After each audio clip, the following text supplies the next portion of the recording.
Welcome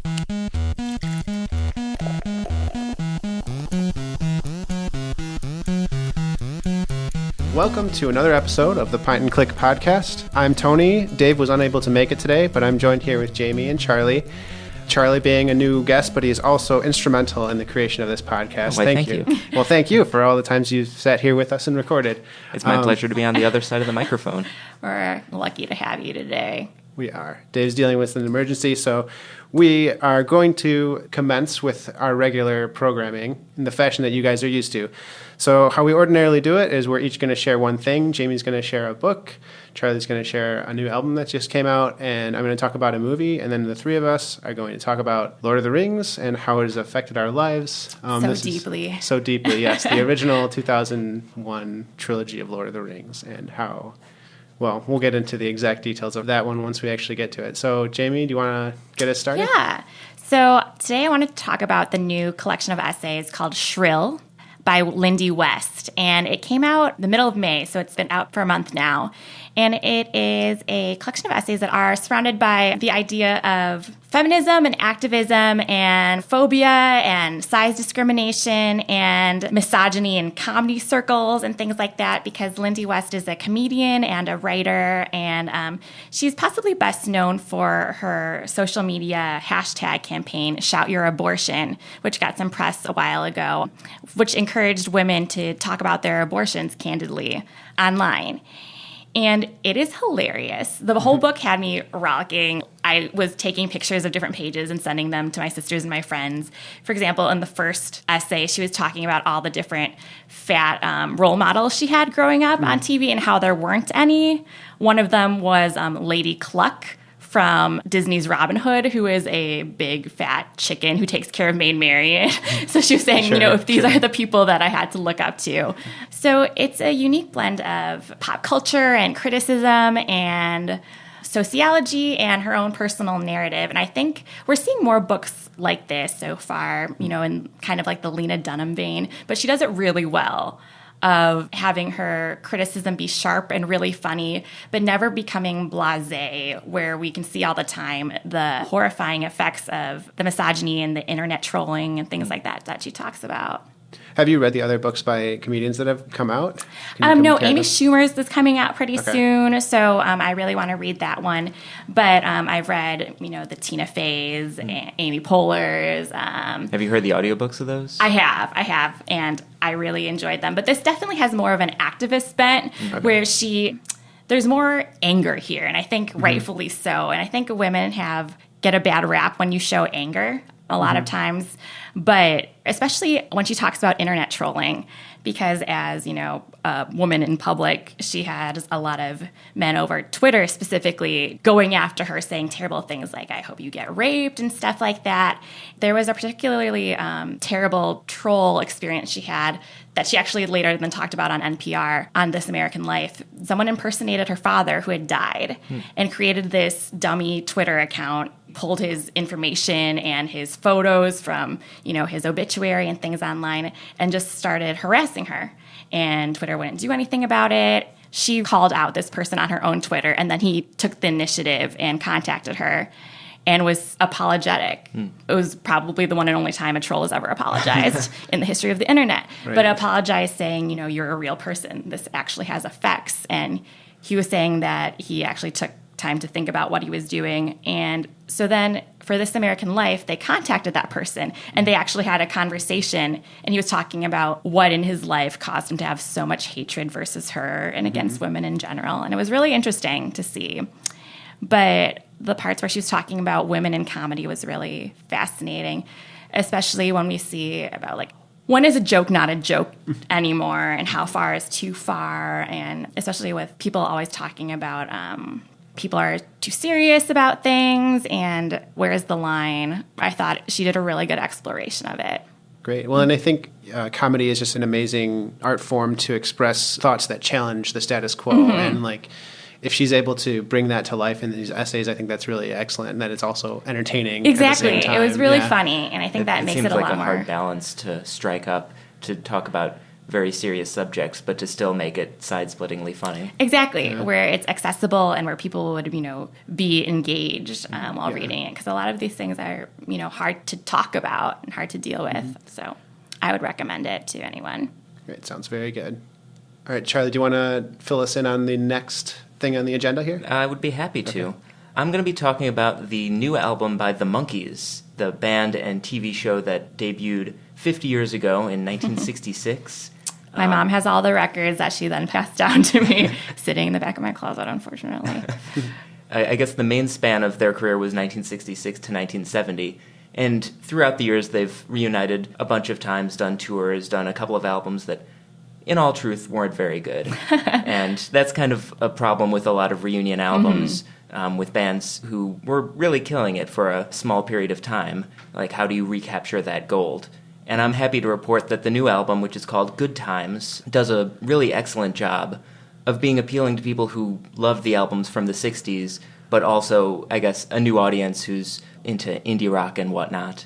That idea is really interesting to me, because when I think of the Monkees, I don't think of indie rock at all, So how has that sound changed? How has it bridged that gap? Well, I guess the main difference is this time they've kind of got together a dream team of songwriters, a lot of whom have got success in their own right. People like Ben Gibbard of Death Cab for Cutie, Adam Schlesinger of Fountains of Wayne, who also produces the album, Rivers Cuomo of Weezer, he does a very good song, Andy Partridge of XTC, Noel Gallagher of Oasis, Paul Weller of The Jam, and all of them are, in their own right, great songwriters, but also Monkees fans who have a love and an understanding for what made those early albums so good. On this album, the three surviving members of the Monkees, Mickey Dolenz, Peter Tork, and Michael Nesmith, all contribute vocals as well as original songs, but about half of the songs were originally written and partially recorded in the 60s. So part of it does sound like a vintage album. And there is one track featuring Davy Jones on lead vocals, who died about 4 years ago. And none of this sounds out of place or creepy or ghoulish, which sometimes with posthumous albums can be the case. I think that it really holds together well. So does it sounds cohesive, even though there's all these different hands in the pie? Yeah, that was my main worry, because some of these tracks are 50 years old. And some of them were written just at the beginning of the year. And I think that a lot of credit has to go to Adam Schlesinger for making it all sound so of a piece, making the old stuff sound new and the new stuff sound old. The tone of the album is very upbeat. None of the songs are very dour or serious, which can also be sort of a pitfall with baby boomer musicians who sort of, well, this might be the last one. We've got to do a lot of ballads and reclaim how serious we are. But I think that this one is very much in keeping with the Monkees' greatest hits, because a lot of the songs are by the people who wrote those greatest hits. There's a song by Tommy Boyce and Bobby Hart, who wrote Last Train to Clarksville. There's a Neil Diamond song, and he wrote I'm a Believer. There's a Carole King song, and she wrote Pleasant Valley Sunday. So it sort of shows the continuum of great songs, and how a great song in 1966 is still a great song in 2016. I think that's a very nice thing to point out, especially considering the Monkees don't really get a lot of their due credit. They're still not in the Rock and Roll Hall of Fame. No, that's just wrong. I think that's really interesting, especially about bringing a whole new group of fans to it, or a group of listeners, by way of, bringing the who's who of indie rock today on board. Whereas if I saw a new Monkees album, I might not be, drawn to that. But if I see, Ben Gibbard's on it, then I would be. So it's kind of like, I know a lot of rap or hip-hop music from the 90s only because of Girl Talk. And, that was sampled on it. Yeah. And this is a whole different way of bringing people in by a different kind of mashup or a different kind of collaboration. Absolutely, so that's cool. That's great. And it sounds very unique in that it's doing something for a time, but also for a specific band, and that hopefully it'll start a trend, and that it'll bring current generations of musicians back to maybe other types of music, or maybe other collaborations across, with these same artists. Yeah. When they first announced the album, it just sounded like they were looking through my iTunes and seeing who what I'm would you with. love together? Yeah. That's great. Well, thanks for sharing that one. The Des Plaines Public Library does have a copy of the CD, but it is currently checked out. Okay. So better get on that waiting list. Exactly. Yeah. Get on it now while it's still short. Okay, I'm going to share with you now my experience with the film Moon, which is a 2009 film written and directed by Duncan Jones, who is also the director of the Warcraft movie that just hit theaters. Totally different from the movie Moon, where Warcraft is an epic fantasy movie, warring factions. Moon is a movie about someone that is working kind of in isolation on the moon. More of a suspenseful, long, drawn-out sci-fi style of movie. Very much along the lines of The Martian, which we talked about. I would say much less science, because I think that was a mark of the novel that they brought into the movie. And just more psychology. You're following one person through his experience of being isolated for years on end. His mission is for 3 years, we learn pretty early. But there's so much in this self-contained world that they do a really good job of kind of detailing that they also don't share with you. So the suspense lies in kind of what you don't know about the situation. So he has a robotic assistant called Gertie. The main character, named Sam Bell, is played by Sam Rockwell, and Kevin Spacey plays the voice of Gertie. And without having too much personality, Gertie is there, but he's like a helpful butler, but you're suspicious of him because... ulterior motives. And for some reason, you're not getting all the answers you want when Sam is asking him questions and things like that. So there's a really good reveal only about 20 minutes into the movie, which makes you, once you get to that point, you're like kind of hooked. And then there's more kind of in that world. But I would say that this movie is a great sci-fi in the terms of how it's putting on the screen some of these intangible, maybe more personal struggles that you wouldn't ordinarily see someone going through, or you wouldn't really see it on a screen. You'd read about it, maybe read about their internal struggles. Because psychological nuance is so hard to display on screen, to have people act it out, whereas, you could have pages about someone's inner torment. But It seems like this and The Martian and Gravity, it seems like there's sort of a trend to very small cast movies set in space, which sort of highlights the human inner element, or the inner, right, yeah. And like the loneliness amongst like the vastness of space. Yeah, definitely.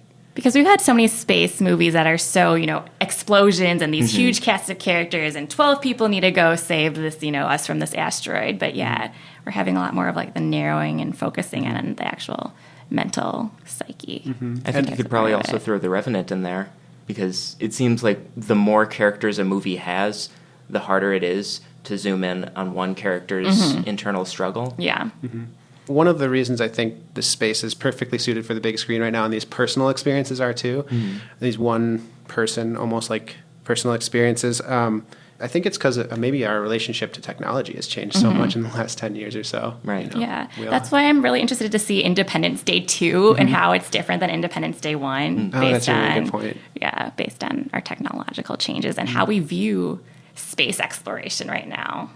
Whereas we don't really like NASA or, the Apollo missions or the moon isn't really part of our consciousness in the same way that it was, 20 years ago or something like that. Or not as many kids dream of being an astronaut. Well, maybe that'll change with all these new movies. Yeah, movies and small companies that are taking on the space exploration herald, like Tesla and SpaceX. Okay, so moving on to the final topic of our podcast. I'm sure Dave is going to be a little bit regretful that he wasn't here to talk about it. I'm already regretful that I'm here to talk about it. We'll be easy on you. Jami, do you want to lead us into this? Okay, so we're going to talk about Lord of the Rings, which is a topic very near and dear to my heart and to many of the people who work here at the library, although apparently not Charlie, but you're new, so yes, you can be inducted.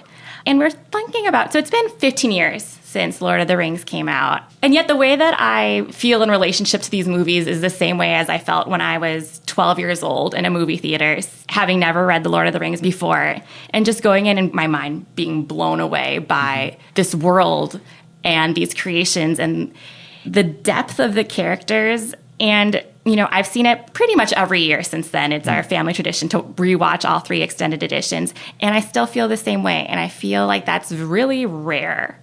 And my wedding is coming up, and it is going to be somewhat Lord of the Rings themed. I just had a Shire themed bridal shower.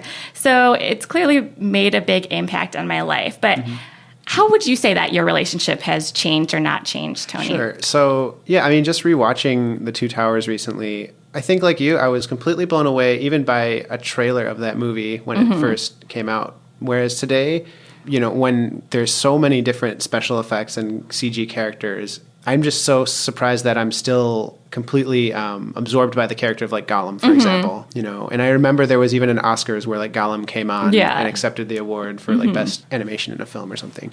So the sense of wonder still has not left me at all. And I think the thing about Lord of the Rings is it was probably the first widely accepted it's culturally okay to be a fan of like elves, dwarves, kings, mountains, dragons, and things. So like it is totally a milestone in my life for sure. This really nerdy element that is very mainstream. Very mainstream now. Exactly. And I think that just changed something for a lot of people. Right. And, so.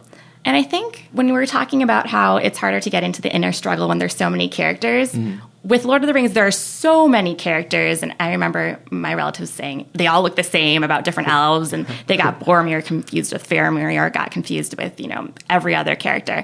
But Frodo's struggle, even though I do still think that Frodo's the most boring character in the thing, is we can see the layers of it. We can see the nuance of that. And him and Sam's relationship and the things that Gandalf goes through as he moves from Gandalf the Grey to Gandalf the White. All of these things are layered and developed, even though there's 9 people in the Fellowship plus multitudes of other characters and races. And I think that's something that it's really difficult to get across in movies. Like, look at the Avengers, where they have an equally large cast. You can't get as deep into the psychology of different characters in that way. Right. And they spend entire films on those characters, which is really fascinating. But like sometimes the story itself, in order to tell a story, even in a 2.5 hour long Avengers movie, they have to like sideline some of those characters away from the main plot. Whereas I think in, let's say, even Fellowship of the Ring, you have characters like Boromir, who's definitely a supporting character, but plays just such a central role and has such a deep inner conflict that is representative in so many other characters in the entire series. And yeah, it's great how. So you haven't seen Fellowship, so I probably don't need to spoil it or unspoil it. I think I may have given the wrong impression. So before I get any angry emails, I don't hate The Lord of the Rings. I only have seen the second one, The Two Towers, and I saw it in the movie theaters back when it first came out, because I had a tendency to only see the middle one of a trilogy or the. Why?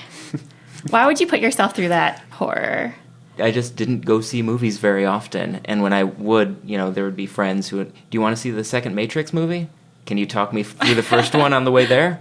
All right. I saw the 5th through last Harry Potter movies.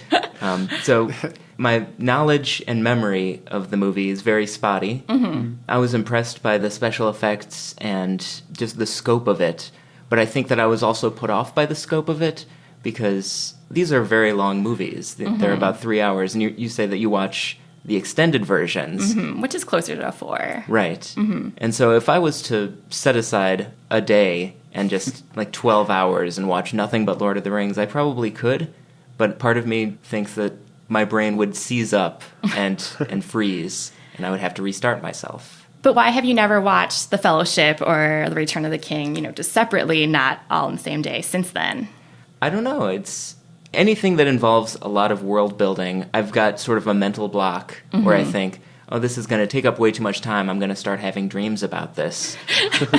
Well, I think the beauty of Lord of the Rings is that the world building, to me, it seemed pretty seamless. And granted, The Fellowship of the Ring, the pacing is much slower than the other two, because you have to set up everything. But especially in some other books, the way that they deliver the information about the world is much more plotting or separate. But I felt like in Lord of the Rings, especially in the movies, the way that we understand the world just comes through it so fluidly.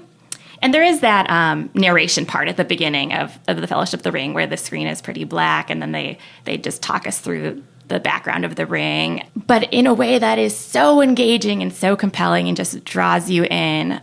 Like a storybook. I mean, like a storybook. Like the first few pages or page even, like the fancy illumination of like a really good introduction. So I think if you started there, you might be hooked. Start at the beginning? Yeah. You might what a be shocking, revelation. Not to sweat you for it. But yeah, in reality, I think the story, even The Hobbit probably suffers from being kind of in the middle of things, even though it's a prequel, whatever.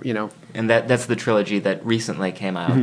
That recently came out, right? And these are all based on the same set of Tolkien books? Well, it was based on The Hobbit, which is kind of like the prequel because it's definitely more of a children's book than Lord of the Rings.